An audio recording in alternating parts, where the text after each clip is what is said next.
தொடர்ந்த சிந்தனை இல்லாதால் சற்று மனதில் தெரியவில்லை. ஆகவே அப்படியே மேலோட்டமாக நமச்சிவாய வாழ்க. நமச்சிவாய என்பது என்னுடைய தனித்திருநாமம். நம என்பது மாயை, இச் என்பது உடல், சி என்பது சிவம், வாய் என்பது உயிர், வாய் என்பது சக்தி, யா என்பது உயிர்.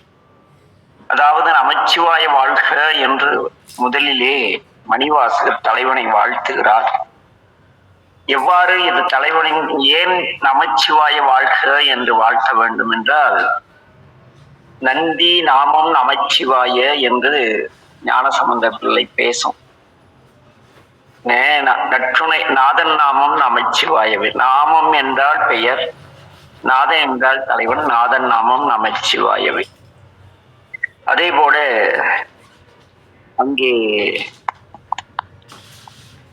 நமச்சிவாய என்பது முப்பொருள் வடிவனன் என்ற பெயருடையவன் சிவருமான் என்ற சித்தாந்தம் பேசும். இதிலே நம என்கின்ற மாயையும், சிவா என்கிற அந்த சிவசக்தியும், யா என்ற உயிரும் இருக்கின்றன. ஆக முப்பொருள் வடிவனன் என்ற பெயரிலே இது இறைவனுடைய திருப்பெயராக அமையும். மேலும் பார்த்தோமானால் நமச்சிவாய நாதன் நாமம், நந்தி நாமம், இந்த பிறவிலிருந்து மேல் நோக்கி தள்ளக்கூடிய, நந்தி தள்ளக்கூடிய அந்த தலைவனுடைய பெயர் நந்தி நாமம். நாமம் என்றால் பெயர், நந்தி நாமம் நமச்சிவாய். ஆக மணிவாசக பெருமான் இங்கே பேசும் பொழுது தலைவனை வாழ்த்துவதாகவே இந்த வரி அமைகிறது. நமச்சிவாய வாழ்க. யார் இந்த நமச்சிவாயம்? நாதன், எல்லா உயிர்களுக்கும் தலைவன். சரி, அப்படியெனில் அந்த தலைவனுடைய திருவடிகள் வாழட்டும். ஏனெனில் கால் நல்லா இருந்தால்தான் நடக்க முடியும். தலைவனுடைய திருவடிகள் சிறப்புடையதாக இருந்தால்தான் நம் குறை அவர்கள் தூக்க முடியும். ஆக நாதன் தாழ் வாழ்க. அடுத்ததாக இந்த நாதன் எங்கே இருக்கிறார்? நம் தலைவன் அமைச்சவன் எங்கடா இருக்கான்? வேறெங்கும் இல்லை, இமைப்பொழுதும் நெஞ்சில் நீங்காதான். நான் கண்ணிமைக்கின்ற நேரம் கூட என்னை விட்டு நீங்காமல் எனக்குள் இருந்து என்னை வழிகாட்டுகின்ற அந்த இறைவனுடைய திருவடிகள் வாழட்டும். அப்படியா? உனக்குள் இருக்கும் அந்த சிவனை நீ எங்கே கண்டாய்?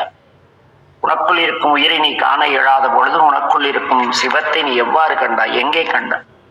அதுவா கோகலியிலே, அதாவது திருப்பெருந்துறையிலே அவர் குருவடிவாகி வந்து ஒளி வீசுகின்ற ஞான ஒளி வீசுக்கூடிய திருமுகத்தை உடையவராகவும், வார்த்தைகளை உடையவராகவும், அன்புசார் வார்த்தை பேசக்கூடியவராகவும் ஆகிய அந்த அன்பின் மணியாகவும், அறிவின் மணியாகவும், ஞானமணியாகவும் தோற்றமுடைய ஒருவராக வந்து அவர் என்னை கோகலியிலே, திருப்பெருந்துறையிலே எனக்கு குருவாக வந்தார். ஆக திருப்பெருந்துறையிலே அவர் இருக்கிறார். அவருடைய திருவடிகள் வாழ்வதாக. அப்படியா? குருநாதர் எப்படி அவ்வளவு பெரிய குருமணி என்று எப்படி சொல்லலாம் என்று கேள்வி கேட்க அடுத்த மணிவாசகம் பேசுகிறது. ஆகமம் ஆகி நின்று அன்னிப்பான் தாழ்வார். வேதம் வேறு, ஆகமம் வேறு. ஆகமம் என்பது வாழ்வியல் நெறிமுறைகளை நமக்கு கற்றுக் கொடுக்கக்கூடிய அறிவுசார் நூல். இத்தனை மணிக்கு எழுந்திருக்க வேண்டும், எத்தனை மணிக்கு குளிக்க வேண்டும், ஒரு ஆலயம் இப்படி இருக்க வேண்டும், ஒரு வீடு இப்படி இருக்க வேண்டும், ஒரு மனிதன் இத்தனையும் கற்றுத்தருவது ஆகமம். ஆக அந்த ஆகமங்கள் கூடக்கூடிய அறிவுசார், அறியாமை நீங்கக்கூடிய அறிவு சார்ந்த எல்லாம் யாருன்னா அவர்தான். ஏன்னா அப்படியா? அவ்வளவு பெரியவரும் அவர். ஆகம் என்பதற்கு இதுவா பொருள்? ஆம், இதுதான் பொருள். எவ்வாறெனில் அந்த இறைவனாகப்பட்டவன் குருமணியாக வந்தவர் எனக்கு 5 கடமைகளை கொடுத்தார். நல்ல நூலை கற்று வாழச் சொன்னார். பெற்றோர்களையும் உற்றார்களையும் அனைவரையும் நேசிக்க சொன்னார். பிற உயிர்களை பேண சொன்னார். சக மனிதர்களை பேண சொன்னார். இறைவனை வழிபட சொன்னார். ஆக என்னுடைய வாழ்க்கையை நெறிப்படுத்தியதால் அவர் ஆகம பொருளாக இருப்பவர். ஆக அந்த ஆகமமாகி ஓடில நின்று அருள் செய்தார். என்ன ஆகமமாகி நின்று அன்னிப்பான் அரவணைத்து காக்கக்கூடிய அவருடைய திருவடிகள் வாழ்வதாக. தாழ்வாழ். அப்படியா? அப்படியெல்லாம் இங்க இவ்வளவு பேர் இருக்கோம் எல்லோ பேர் இருக்கோம், எப்படி அவர் அருள்வார்? அவர் குருவாக இருக்கும் பொழுது, அவர் திருமேனியில் இருக்கும் பொழுது ஏகன், குருவாக இருக்கும் பொழுது ஏகன். அவர் கூறக்கூடிய அறிவு மிக்க ஞான வார்த்தைகளால் அவருடைய கருத்துக்கள் ஒவ்வொருவரை அடையும் பொழுதும் அந்த கருத்து அவர்களுக்குள் நின்று ஒருவராகிய குரு கூறியதை எல்லோரும் ஏற்று நடக்கும்படி செய்கிறது. அந்த கருத்துக்களை ஏற்று நீங்கள் எல்லாம் நடக்கும் பொழுது ஒருவனாகிய குரு அநேகனாக பல்வேறு, எவ்வாறு ஒரு ஆசிரியர் ஒரு மாணாக்கன் பல பள்ளியிலே ஒரு வகுப்பிலே 40 மாணாக்கர்களை ஒரு ஆசிரியர் உருவாக்குகிறார். அந்த ஆசிரியர் ஒருவர் தான், ஆனால் அவருடைய கருத்துக்களை 40 பேரை ஏற்றுக்கொள்ள வைக்கிறார். அப்பொழுது அவர் கருத்துக்கள் 40 பேர் சென்று அடையும் பொழுது அநேகமாக எல்லோருக்கும் நிறைந்திருக்கிறது கூட அவர் அன்பு வடிவாக இறைவனாக இருக்கும் பொழுது ஒருவராகவும் நமக்கு வழிகாட்டி அந்த வழியிலே நாம் நடக்கும் பொழுது நமக்குள் இருந்து அநேகனாகவும் இருக்கின்றார். அப்படியா? யார் அவர்? அவரே இறைவன். அவருடைய திருவடிகள் வெற்றி அடைவதாக வாழ்க. அப்படியா? சரி, அந்த ஏகன் அநேகன் ஒன்றாய் அரும்பி பலவாய் விரிந்து இவ்வுலகெங்குமாய் நின்றான், அனைத்தையும் நீங்கி நிற்பான். எல்லாவற்றிலும் இருந்தாலும் எவ்வாறு சூரிய ஒளி எல்லா பொருள் பற்றாலும் ஒளிரினால் ஒளி வீசும் பொழுது, சூரிய ஒளி இருக்கும் பொழுது எல்லா பொருளும் எழுந்து தன்னை அடையாளம் காட்டுகிறது. ஆனால் அந்த ஒளி மறையும் பொழுது எல்லாம் இருநிலைக்கு செல்கின்றன. ஆக அந்த சூரியன் எவ்வாறு எல்லாரையும் ஒளிரச் செய்து தன்னிலை மாறாமல் இருக்கிறதோ அதுபோல அவர் என்ன செய்வார்? எல்லாவற்றிலும் அநேகராக இருக்கும் பொழுது சூரிய ஒளியைப் போல, அவர் ஒளிக்கதிர்களைப் போல எல்லோரையும் ஒளிரச் செய்தாலும் சூரியன் தனித்திருப்பது போல அவர் தனித்திருக்கிறார். ஆக ஏகன் அநேகன் தன்னிலை மாறாமல் இருப்பதால் தன்னிலை மாறா தலைவர் என்பதாக அவர் இறைவன். அவருடைய திருவடிகள் வாழ்வதாக. ஓஹோ, அப்படியா? உங்களால் அப்படிப்பட்டவரா? அவர் உனக்கு என்னடா செஞ்சாரு? அதுவா, வேகம் கெடுத்தாங்க வேந்தன் அடி. நான் முதல்ல பரபரன்னு தெரிஞ்சிட்டு இருந்தேன் இல்லையா? எதை எடுத்தாலும் டென்ஷன் ஆயிட்டு மண்டை பிச்சுட்டு பைத்தியக்காரனாட்ட எல்லார்கிட்டையும் சத்தம் போட்டுக்கிட்டு என்ன எதை செயலுக்கும் பரபரப்போடு இருந்தாங்க இல்லையா? அதை அவர் என்ன செய்தார்? கெடுத்து விட்டார். எழுந்திருக்கும் போது எழுந்த பிறகு ஓட்டம் ஓட்டம் ஓட்டம் அது பார்த்தார். பார்த்து என்ன சொன்னார்? ஏகன் என்ன செய்தார்? வேகம் கெடுத்து என்னுடைய பரபரப்பு தன்மை எனக்கு அவர் அருளிய வார்த்தைகள் பரபரக்க வேண்டாம், பலகாலம் சொன்னேன், வரவரை கண்டு ஆராய், மண்ணை ஒருவருக்கும் தீங்கு செய்யாதே, செய்நன்றி குன்றாதே, ஏங்கு இடையாது, ஏன் பரபரமா ஓடிக்கிட்டு இருக்க, வேகமா நிதானமா எந்த செயலை செய்தாலும் சிந்தித்து செயல்படு என்று என்னுடைய செயல்களின் இந்த தேவையற்ற பதட்டத்தையும் பரபரப்பையும் கெடுத்து என்னை ஆண்டு அருள் செய்த இந்த அரசனுடைய திருவடிகள் வெற்றி அடைவதாக. அப்படியா? இந்த வேகம் கெடுத்து உனக்கு என்னடா அதனால் பயன் விளைந்தது என்றால், கைலாஸ் மைக் ஆஃப் பண்ணிடுங்க. வேகம் கெடுத்தாண்ட வேந்தனடி வாழ்க. அவர்களுடைய வேகத்தை என்னுடைய பரபரப்பு தன்மை நீக்கி என்னை சிந்தித்து செயலுட வைத்தார். ஆகவே அவனுடைய அந்த அரசனுடைய திருவடிகள் வெற்றியடைய. ஓஹோ, அப்படி நீ அமைதி அடைந்து எல்லாவற்றையும் நிதானமாக செய்தால் உன் பிறவி போய்விடுமா? அப்படி நான் அவர் சொல்லியபடி வாழ்ந்தால் 5 கடமைகளை செய்து பிற எல்லா உயிர்களையும் என் உயிர் போல் நேசித்து வாழ்வேன். ஆனால் எனக்கு பிறவி கிடையாது, எனக்கு பிறவி தரமாட்டான். அந்த பிஞ்சகம் என்ற அணிகலனை தன்னுடைய குளிர்ச்சி உறைந்த பாதங்களிலே அணிந்த அவர் எனக்கு பிறவி, என்னுடைய பிறவி அறுப்பார். அதனை அவனுடைய குளிர்ச்சி மிகுந்த திருவடிகள் வெற்றி அடைவது. அப்படியா? சரி, எங்களுக்கெல்லாம் தெரிய மாட்டாரா? தெரிவார். யாருக்கு செய்யும்?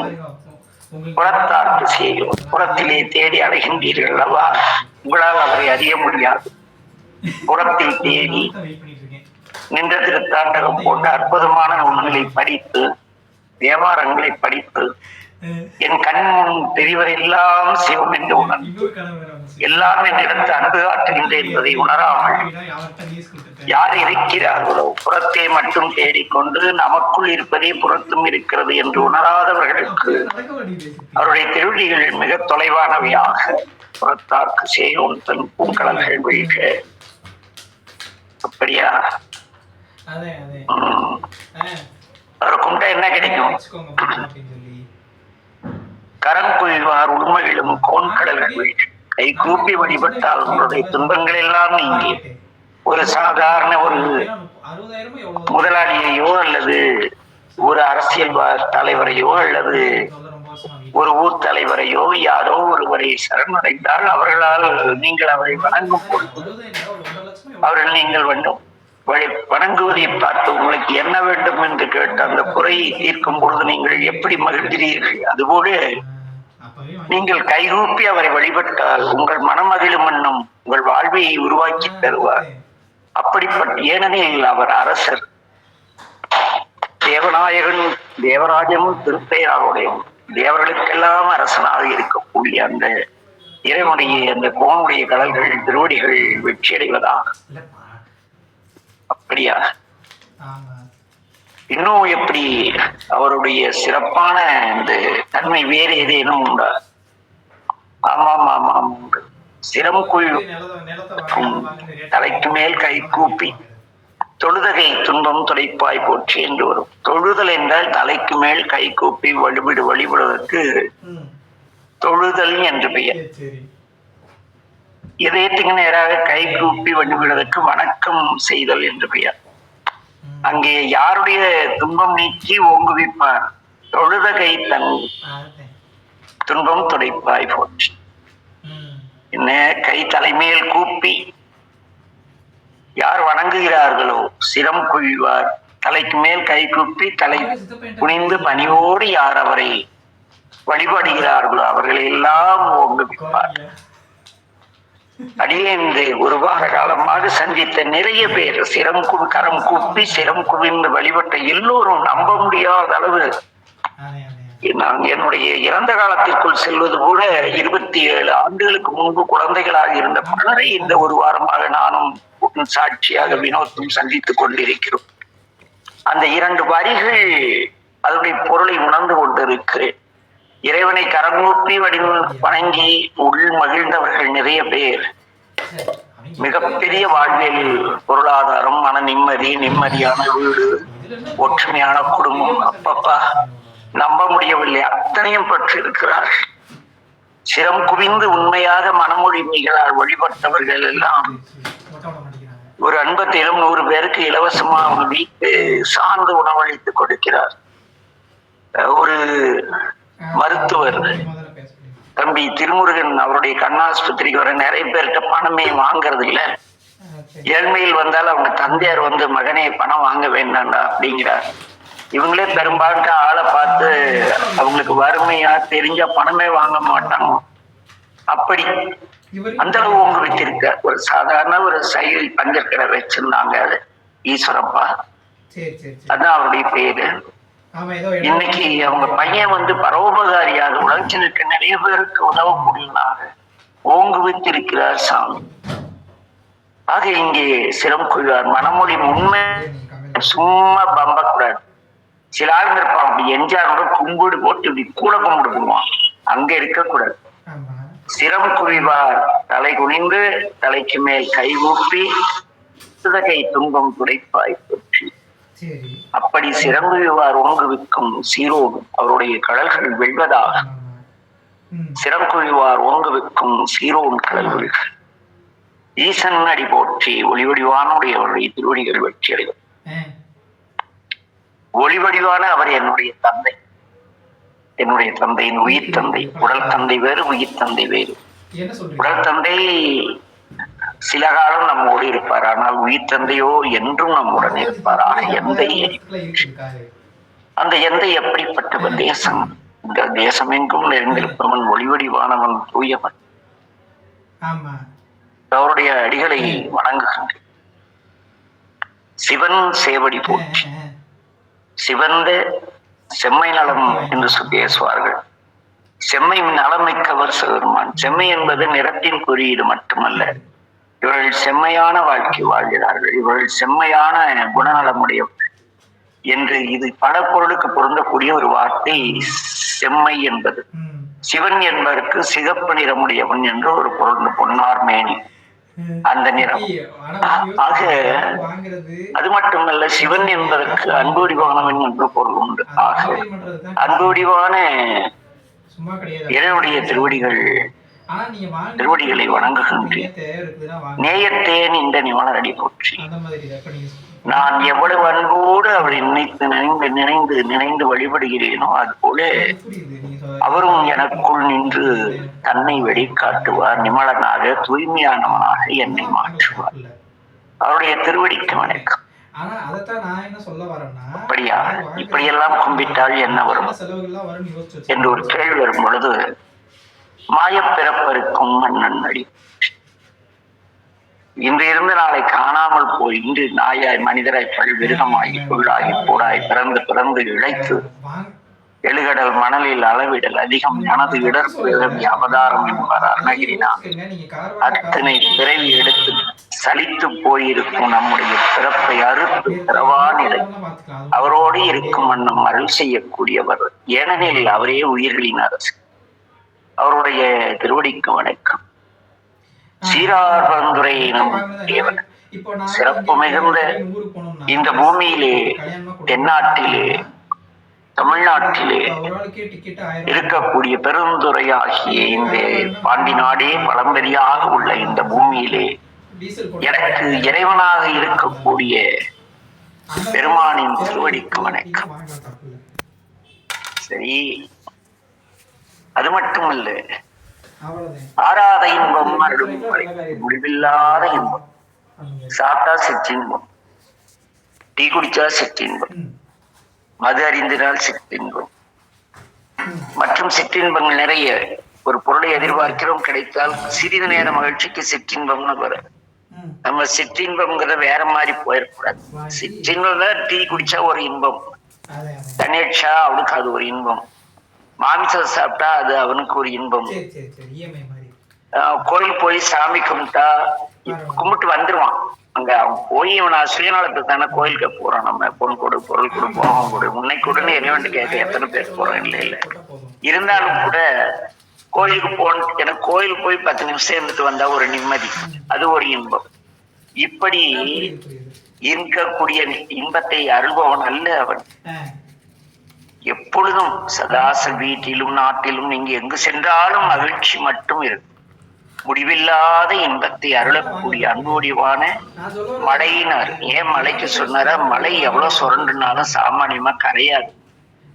எங்க ஊர்ல சுத்தி சுத்தி ஹைட்ரா போட்டு கருங்கல் எடுத்துட்டே இருக்கானுங்க. அந்த மலை அப்படியே தான் இருக்கு. என்ன ஆக ஆறாத இன்பம் முடிவில்லாத முடியும் இன்பமா மழைங்கிற வார்த்தை போட்டு, ஆக ஆறாத இன்பத்தை தரக்கூடிய அருள்மலையாக இருப்பவரை வணங்குகின்றேன். ஓஹோ, அப்படியா? ஏன் அந்த ஆளை வணங்குகிறாய்? வேற வேலை பொறுக்கல.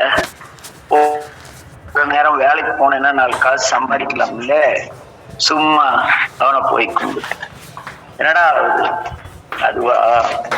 நானும் கடந்த இத்தனை ஆண்டுகளாக ஓடி ஆடி உழைத்து சம்பாதித்து வீடு கட்டி கார் வாங்கி மனைவி மக்கள் எல்லாம் வந்தாலும் மனதில் நிம்மதி இல்லை. ஏன் நிம்மதி இல்லை என்றால், என்னை சார்ந்த எல்லோரும் நான் என் சுயலாபத்திற்காக எல்லாருக்கும் சம்பாதித்து செலவு செய்கிறேன். அவர்கள் தேவைகளுக்காக என்னை மதிக்கிறார்கள். ஆக தெளிவில்லை. வீட்டில் நிறைய குழப்பம், செயலில் குழப்பம். ஆக என்னுடைய வினைகள் இருக்கின்றன அல்லவா? இதெல்லாம் நான் செய்த என்ன வினை செய்தேனோ, இந்த இத்தனை துன்பங்கள் இவையெல்லாம் நீங்க வேண்டும் என்றால் அவனை நான் வணங்குகிறேன். அதற்காக வணங்குகிறேன். அப்படியா? அவன் எங்கே இருக்கிறார்? சிவன் அவன் என் சிந்தைக்குள் வேதனான் இமைப்பொழுது நீங்காமல் என் நெஞ்சிலே இருக்கின்றார். எனக்குள் இருக்கும் இறைவன், ஏனடா இப்படி கவலைப்படுகிறாய்? கவலைப்படாதே, என்னை வணங்கு, எல்லாம் சரியாகிவிடும் என்று கூற அவருடைய புறத்தோற்றமாகிய ஆலயங்களிலே சென்று அவன் அருளாலே என் மனதிலிருந்து கோயிலுக்கு போகிற எண்ணம் வந்தாதான் யாரும் கோயிலுக்கு போக முடியும். யோசிக்கிற சொன்னாலும் கூட 10 நாள் போவான், 10 பேர் போவான், அவ்வளவுதான். எல்லாரும் போக மாட்டாங்க. நம் மனதில் கோயிலுக்கு போகணும்னு எல்லாருக்கும் அந்த எண்ணம் வரும் பொழுது தொடர்ந்து. ஆக அவன் அருளாளி என் சிந்தையில் இருக்கும் சிவம், ஏடா கவலைப்பட்டுட்டு வாடா, தினம் வந்து கும்பிடுறா, கோயிலுக்கு வாடா, என்னை பாடுறா மகனே. அப்படி அவன் அருள் செய்ததால் நான் அவருடைய திருவடிகளை வணங்குகிறேன். அப்படியா வணங்கிட்டியா? வணங்கி என்ன பண்ண போற? சிந்தை மகிழ, என் மனது மகிழ நான் என்ன செய்ய போகிறேன்? சிவபுராணம் தன்னை பெருமானின் சிறப்புகளையும் அவருடைய என்னுடைய இழிநிலைகளையும், என் இழிநிலைகள் நீங்க இறைவனுடைய பெருமைகளை நான் இறைவனிடத்து உரைக்கப் போகிறேன். கவலையெல்லாம் யாருக்கையாவது கொட்டி தீர்த்தாது அப்பா மனசு நிம்மதியா இருக்கும், வினையெல்லாம் முடியும். அப்படி சிந்தை மகிழ இறைவனுடைய சிந்தை பரவாயில்லையே, இவன் கூட வந்துட்டான். ஓ, கொடுமுடிக்கு வந்துட்டியா? ரொம்ப வருஷமா காணோம் சாமி, மன்னிச்சுங்க. சிந்தை சிவபுராணம் தன்மை முந்தை வினை முழுதும் என்னுடைய வினைகள் கடந்த காலத்தில் நான் செய்த வினை செய்து கொண்டு இருக்கின்றவரே, அதுக்கு முன்ன பிறகு இத்தனை வினை முழுதும் ஓய நான் என்ன செய்ய போகின்றேன்? அவரிடத்தில் சென்று நான் போகிறேன். என்னுடைய வினை முழுவதும் நீங்க எவ்வாறு நீங்கள் எல்லாம் உங்கள் கட்சி தலைவரே யாரையோ வாழ்த்தி ஆதாயம் தேடுகிறீர்களோ, அதுபோல நான் என் தலைவனாகிய சிவருமானை அவருடைய சிறப்புகளை சொல்லி வழிபடப் போகிறேன். என் வினை முழுதும் ஓய. அப்படியா? நீ கேட்டா அந்த சரி பண்ணிடுவாரா? கண்ணுதலான் நெற்றியிலே ஞானமாகிய கண்ணை உடைய கண்ணுதலான் தன் கருணை என்னை காப்பதற்காக வந்து என்னை ஆண்டு கொண்டார். எல்லா ஊர்களிலும் ஆலயங்களில் இருக்கின்றார். அவரை வந்தேவி என்பதற்கெட்டா எழிலார் கடல் எறிந்து யாராலும் எண்ணி பார்க்க முடியாத திருமாலும் பன்றியாய் சென்றறிந்தும் சென்று இறந்தும் காண்பறியா அந்த திருவடிகள் எனக்காக என் பொருட்டு இதோ வந்து இங்கே திருப்பெருந்துறையிலே என்னை ஆண்டு கொண்டது. அந்த எழில்மிக்க அழகு மிகுந்த திருவடிகளை இறைஞ்சி என்பதற்கு பணிவாக வணங்குதல் என்று இறைஞ்சி அவரை பார்த்து, இறைவா நீர் எவ்வளவு சிறப்பானவர், விண்ணளவு பறந்தவர், மண்ணளவு நிறைந்தவர், எங்கும் விளங்குகின்ற ஒளியாய் இருப்பவர், அளவிட முடியாத பெருமைகளை உடையவர் பெருமானே. அப்படிப்பட்ட பெரிய சிறப்புடைய தங்களை தினமும் வினை செய்து இந்த பொல்லாவினையே எவ்வாறு நான் பேசுவேன்? புல்லாவினையேன் புகழுமாறுன்றதே. புல்லாகி பூடாய் புழுவாய் இப்படி பல்வேறு ஆயிரக்கணக்கான கோடிக்கணக்கான பிறவிகள் எடுத்து அதன் பிறவியிலே நான் பட்ட இன்ப துன்பங்களின் காரணமாக இழைத்து போயிருக்கிறேன் பெருமானே. இன்று நான் தங்களுடைய உன்னதமான திருவடிகளை கண்டு உளமகிழ்ந்திருக்கிறேன். மெய்யே உன் புன்னடிகள் கண்டு இன்று வீடுற்றேன். நான் உய்வதற்காக என் உள்ளத்திலே ஓங்காரமாயிருக்கின்ற உண்மையானவனே, தூய்மையானவனே, அறவிடை அமர்ந்து என்னுள் வருபவனே, அறவழி வாழ்விப்பவனே, வேதங்களெல்லாம் தேடி தேடி ஐயா என ஓங்கி ஓங்கி ஆழ்ந்து அகன்று தேடினாலும் அங்கே காணாமல் வேதங்களிலெல்லாம் நான் தேடியும் காணாமல் எனக்குள் நீ இருப்பதே உணர்த்தி மெய்ஞானமாகி முழுகின்ற இறைவா உன் திருவடியை வணங்குகிறேன். நமச்சிவாய வாழ்க. எல்லா உயிர்களும் இன்புற்று வாழ்க. ஏனெனில்